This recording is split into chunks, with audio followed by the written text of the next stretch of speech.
ماہ رمضان المبارک میں مغفرت کے اسباب، ریزن آف مغفرت جو ہیں وہ بڑھ جاتے ہیں۔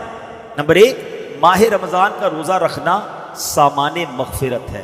رمضان میں قیام کرنا، یعنی جو رات جاگ کر عبادت کرتے ہیں، یہ بھی مغفرت کا ذریعہ ہے۔ ماہ رمضان کی شب قدر میں عبادت کرنا، یہ مغفرت پانے کا ذریعہ ہے۔ روزہ دار کو افطار کروانا، یہ بھی مغفرت کا ذریعہ ہے۔ غلام یا ملازم پر آسانی کرنا، یہ بھی مغفرت کا ذریعہ ہے۔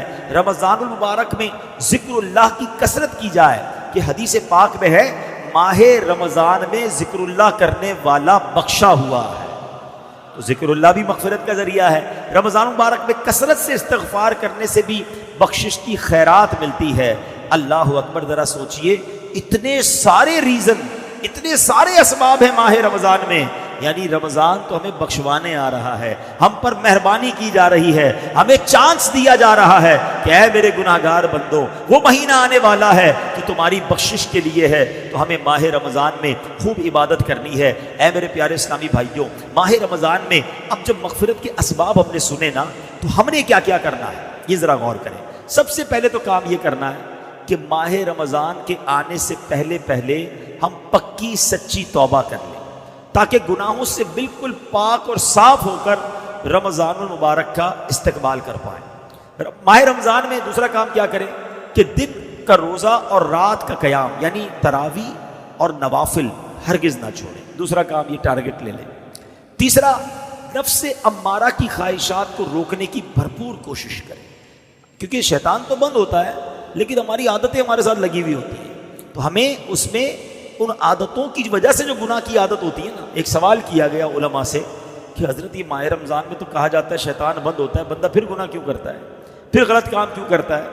تو بڑا پیارا علماء نے جواب دیا کہ سائیکل پر پیڈل مارتے رہو تو چلتی رہتی ہے، پھر اس کے بعد بہت سارے پیڈل مار کے روک دو، پھر بھی کافی دیر تک چلتی رہتی ہے۔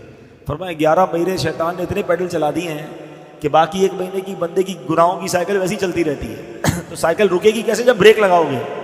تو گناہوں کی عادت پر بریک لگانا ہے رمضان میں۔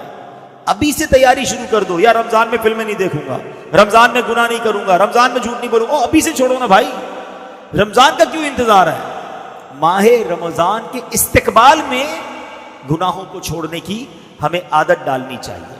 اچھا، ماہ رمضان میں ایک اور آپ نے کام یہ کرنا ہے کہ پورے دن میں تمام دنیاوی خیالات سے پاک ہو کر، سارے کاموں سے فارغ ہو کر، بے شک تھوڑی دیر ایسی رکھنی ہے جو صرف اللہ کا ذکر کرنا ہے، درود پاک پڑھنا ہے۔ ذکر اللہ والوں کی مغفرت ہے نا، تو اس کو ٹارگٹ کرنا ہے نا، حاصل کرنی ہے مغفرت۔ پھر فرمایا غریبوں اور مسکینوں کا خیال رکھیں۔ ماہ رمضان میں غریبوں پر وسعت کریں، غریبوں پر خرچ کریں، لوگوں کے ساتھ اچھا برتاؤ کریں۔ پھر ماہ رمضان میں ایک اور کام یہ کرنا ہے کہ خوب تلاوت کرنی ہے۔ ماہ رمضان تو ہے ہی نزول قرآن کا مہینہ نا، خوش نصیب لوگ میں نے دیکھا ہے کہ خوب تلاوت کرتے ہیں۔ تو کوشش کریں، اللہ توفیق دے تو 3 بار قرآن ختم کر لیں، 3 بار نہ کر سکے تو کم از کم 1 بار